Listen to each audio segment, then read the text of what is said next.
اللہ رب العزت کا بہت بڑا کرم ہے کہ اللہ نے ہمیں مسلمان گھرانے کے اندر پیدا کیا اور اللہ نے ہمیں اسلام کے اصول اور ضوابط کے مطابق زندگی گزارنے کی توفیق دی۔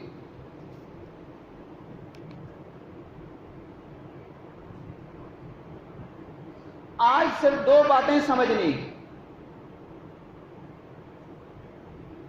کہ اسلام کیا ہے اور ایمان کیا ہے۔ اسلام کے اندر کون کون سی چیزیں شامل ہیں اور ایمان کے اندر کون کون سی چیزیں شامل ہیں، ایمان اور اسلام کے اندر فرق کیا ہے۔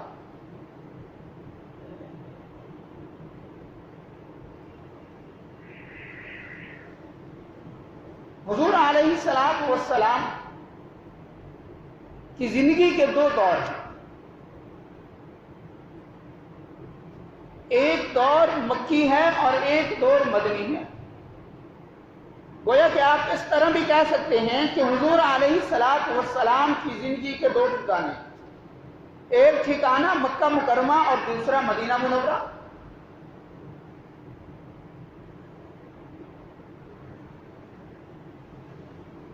یہ جو اسلام ہے، حضور علیہ الصلوۃ والسلام نے اس کی بنیاد مکہ مکرمہ میں رکھی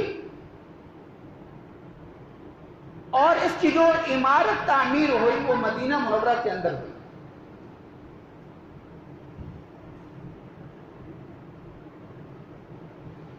حضور علیہ الصلوۃ والسلام نے بیج جو بویا اسلام کا وہ مکہ مکرمہ کے اندر بویا، پھر اس بیج بونے کے بعد یہ جو درخت بنا ہے، پھر صرف درخت نہیں بنا، سایہ دار درخت بنا، پھل دینے والا درخت بنا، یہ مدینہ کے اندر جا کر قائم ہوا اور اس وقت سے لے کر آج تک اللہ رب العزت نے اس درخت کی اس طرح حفاظت کی ہے کہ آج ہر مسلمان اس اسلام والے درخت سے فائدہ اٹھا رہا ہے۔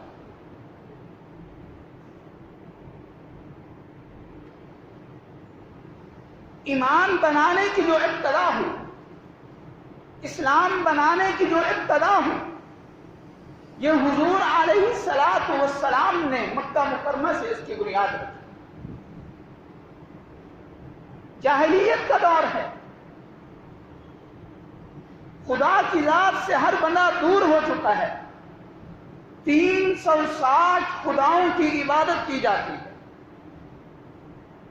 تو اس وقت ایک آواز لگانے والے نے آواز لگائی کہ لا الہ الا اللہ، کہ اللہ کے سوا کوئی عبادت کے لائق نہیں، وہی اولاد دینے والی ذات بھی ایک ہے، زندگی دینے والی ذات بھی ایک ہے، موت کا نظام چلانے والی ذات بھی ایک ہے، رزق دینے والی ذات بھی ایک ہے، اور ہماری مصیبتوں کو دور کرنے والی ذات بھی ایک ہے۔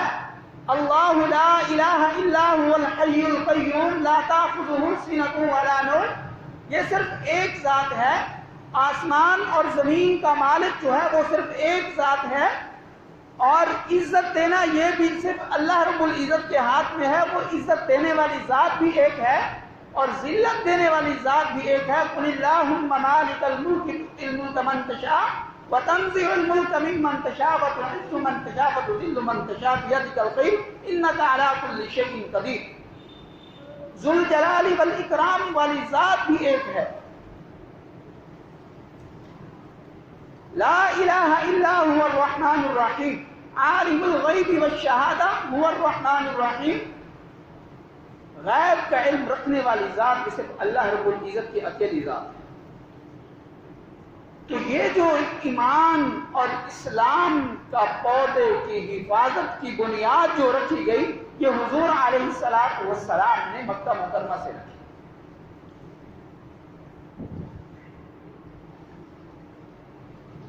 حضور علیہ الصلوۃ والسلام مدینہ منورہ کے اندر مسجد نبوی میں تشریف فرما ہیں۔ حضرت جبرائیل امین علیہ السلام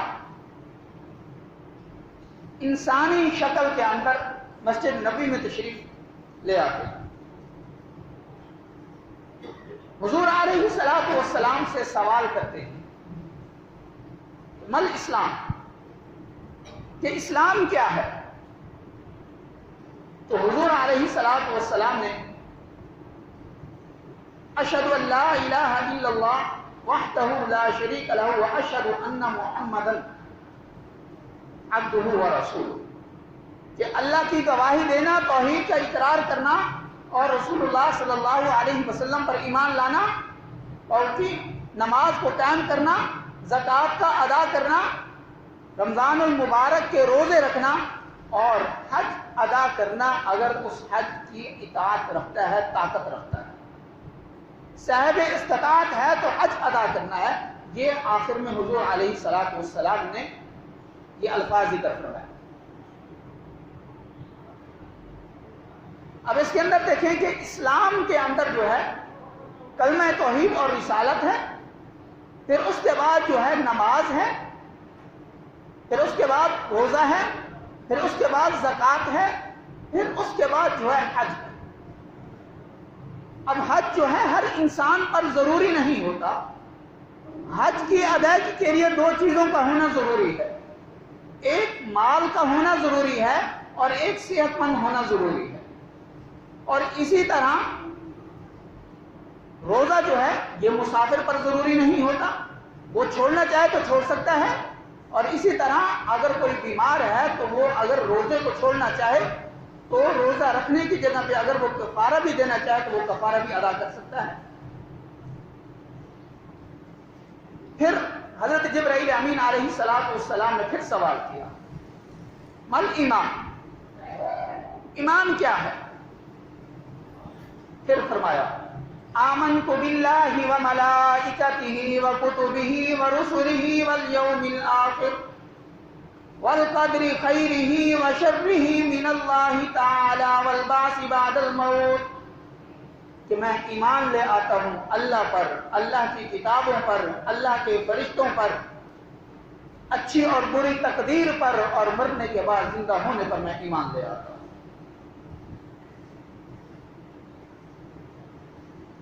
تو اب آسان الفاظ کے اندر فرق یہ ہے کہ اسلام کہتے ہیں کہ اللہ کے ہر ایک حکم کے سامنے اپنے آپ کو جھکا دینا.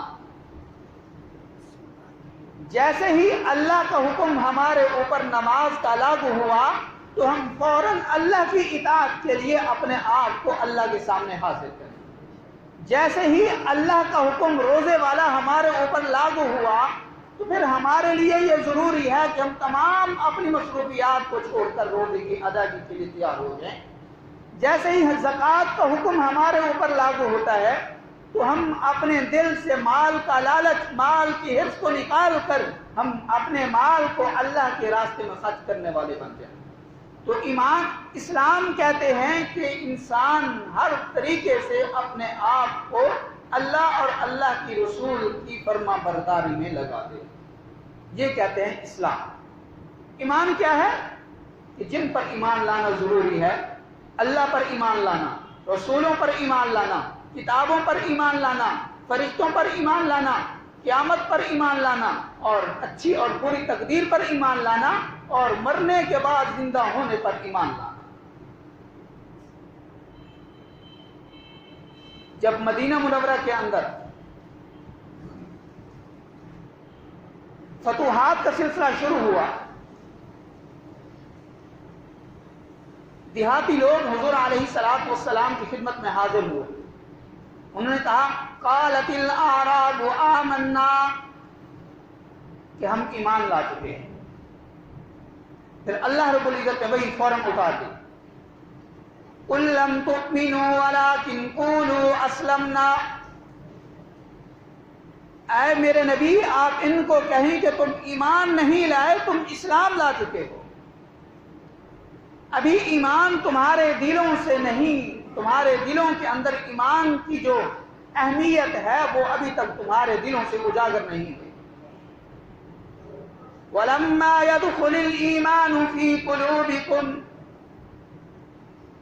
یعنی تم اس وقت ایمان والے ہوگے جب ایمان تمہارے دلوں کے اندر بیٹھ جائے گا، جب تمہارے دلوں میں ایمان کی اہمیت ہوگی تو پھر تم صحیح معنی میں ایمان والے ہوگے، لیکن ابھی تم اسلام والے ہو۔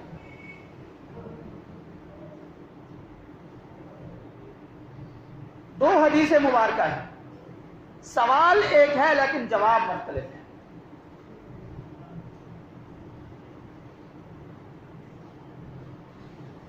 ایک حدیث مبارکہ کے اندر حضور علیہ الصلوۃ والسلام نے فرمایا جب قیامت والا دن ہوگا تو اسلام جو ہے انسانی شکل کے اندر اللہ رب العزت کی بارگاہ میں حاضر ہوگا۔ کیا کہے گا؟ اللہم انت السلام، اے اللہ آپ کا نام سلام ہے، انا الاسلام، میرا نام اسلام ہے۔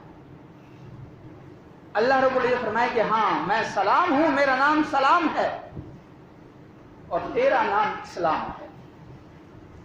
اللہ رب العزت فرمائیں گے کہ آج تیری ہی بنیاد پر لوگوں کی کامیابی کے فیصلے سناؤں گا اور تیری ہی بنیاد پر لوگوں کی ناکامیوں کے فیصلے سناؤں گا، تیری ہی بنیاد پر جنت کے فیصلے سناؤں گا اور تیری ہی بنیاد پر لوگوں کے لیے جہنم کے فیصلے سناؤں گا۔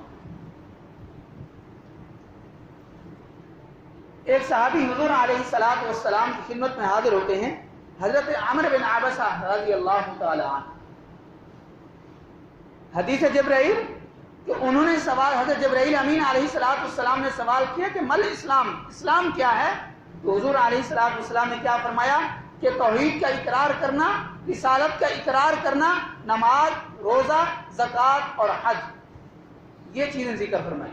جب حضرت عمرو بن عبسہ رضی اللہ تعالی عنہ نے حضور علیہ الصلوۃ والسلام سے سوال کیا مل اسلام، اسلام کیا ہے، تو یہاں پر سوال تو وہی ہے لیکن جواب یہاں پر بدل گیا ہے۔ کیا فرمایا کہ یتیموں اور مسکینوں کو کھانا کھلانا۔ پھر فرمایا کہ لوگوں کے ساتھ میٹھی زبان سے گفتگو کرنا۔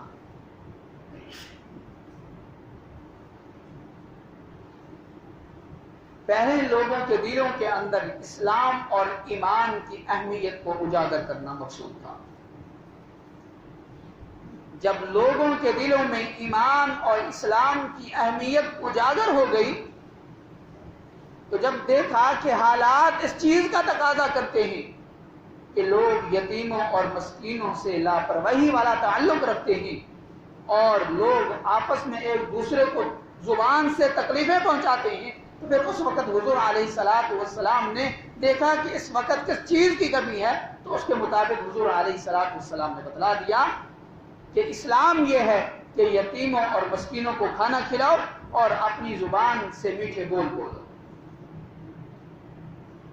اب ہر بندے کے پاس اتنا مال و دولت نہیں ہے کہ یتیموں مسکینوں کو کھانا کھلائے، لیکن اللہ نے زبان تو دی ہے کہ ہم اس زبان سے میٹھے بول تو بول سکتے ہیں۔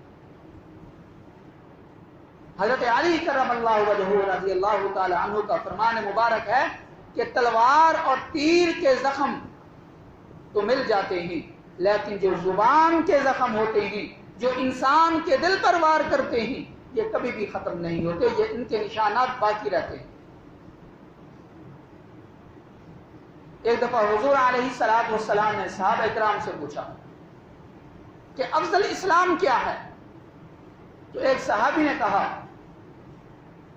کہ نماز پڑھنا افضل اسلام ہے۔ تو حضور علیہ الصلوۃ والسلام نے فرمایا کہ نماز پڑھنا بہت بڑا کام ہے لیکن یہ افضل اسلام نہیں۔ پھر پوچھا کہ افضل اسلام کیا ہے؟ پھر ایک صحابی کھڑے ہوئے کہ اللہ کے راستے میں جہاد کرنا، اپنی جان کو بھی اللہ کے راستے میں قربان کر دینا، اپنے مال کو بھی اللہ کے راستے میں قربان کر دینا۔ تو حضور علیہ الصلوۃ والسلام نے فرمایا کہ جہاد کرنا بہت بڑا کام ہے لیکن یہ افضل اسلام نہیں۔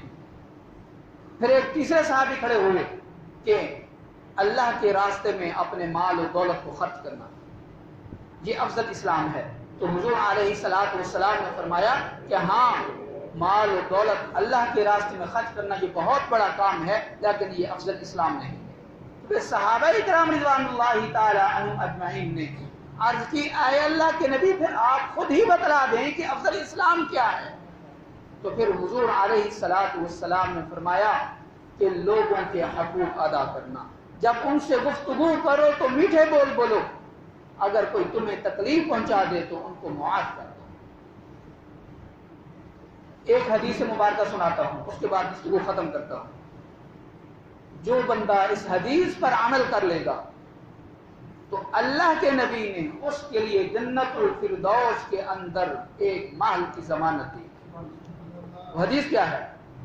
حضور علیہ السلام نے فرمایا، جو تم سے تعلقات کو توڑے تم اس سے جوڑو۔ لڑائی جھگڑے تو ہر خاندان میں ہوتے رہتے ہیں، چھوٹی سی بات پر لڑائی جھگڑے ہو جاتے ہیں، لیکن اس کو بنیاد بنا کر آپس کے تعلقات نہیں توڑنے چاہیے۔ سنیں، اللہ کے نبی نے فرمایا کہ جو تم سے تعلقات کو توڑے تم اس سے تعلقات جوڑو۔ جو تمہارے اوپر ظلم اور زیادتی کرے تم اس کے ساتھ اچھا سلوک کرو۔ پھر فرمایا کہ جو بندہ یہ سارے کام کرے گا، تعلقات بھی جوڑے گا، اگر اس کے ساتھ کوئی بندہ ظلم زیادتی کرتا ہے، ناانصافی کرتا ہے، اس کے ساتھ یہ اچھا سلوک کرتا ہے، اگر کوئی اس کو تکلیف پہنچاتا ہے تو یہ اس کو معاف کرتا ہے، تو پھر حضور علیہ السلام نے فرمایا کہ جو لوگوں کے ساتھ تعلقات جوڑتا ہے، لوگوں کی ناانصافیوں کو معاف کرتا ہے، لوگوں کی زیادتیوں کو، لوگ اس کے ساتھ برا کرتے ہیں لیکن وہ لوگوں کے ساتھ اچھا سلوک کرتا ہے، تو پھر حضور علیہ السلام نے فرمایا کہ قیامت والے دن میں اس کو جنت الفردوس کے اندر ایک محل لینے کی ضمانت دیتا ہوں۔ یہ کتنا چھوٹا سا کام ہے، لیکن بظاہر یہ مشکل لگتا ہے۔ ہر انسان، ہر خاندان کے اندر یہ انا بھری ہوئی ہے، ہر خاندان کے اندر یہ تکبر ہے، اپنے اس تکبر کو گولی مارے، جنت حاصل کرنے والے بنے۔ اللہ کے نبی کا فرمان بڑا سچا ہے، میں جھوٹا ہو سکتا ہوں، آپ جھوٹے ہو سکتے ہیں، ملک کا وزیر اعظم جھوٹا ہو سکتا ہے، صدر جھوٹا ہو سکتا ہے، بڑا معزز آدمی جھوٹا ہو سکتا ہے، لیکن میرا اور آپ کا نبی کبھی جھوٹا نہیں ہو سکتا۔ تو جب ہمارے نبی نے کہہ دیا کہ لوگوں کو معاف کرو، تعلقات جوڑو، ظلم زیادتی کرتا ہے تو آپ اس کے ساتھ اچھا سلوک کرو، تو میں اس کو جنت الفردوس کے اندر محل لے کر دوں گا، تو پھر ہم اس سے کیوں دور بھاگتے ہیں؟ ہم اپنی انا میں آ کر آپس میں کیوں لڑائی جھگڑے کرتے ہیں؟ نقصان بھی کسی کا نہیں ہوتا، نقصان بھی اپنا ہی ہوتا ہے۔ بھائی بھائی سے دور ہو جاتا ہے، بیٹا باپ سے دور ہو جاتا ہے، بھتیجا چاچے سے دور ہو جاتا ہے، بھانجا مامے سے دور ہو جاتا ہے، میاں بیوی سے دور ہو جاتا ہے، ماں بیٹی کے درمیان جھگڑے ہو جاتے ہیں۔ تو ان جھگڑوں کو بھلا کر صرف اس ایک حدیث پر ہم عمل کرنے والے بن جائیں تو مجھے امید ہے کہ اللہ کے نبی ہمیں جنت الفردوس میں ایک محل لے کر ضرور دیں گے۔ تو دعا ہے کہ جو کچھ کہا ہے اللہ ہم سب کو صحیح معنی میں اس پر عمل کرنے کی توفیق عطا فرمائے۔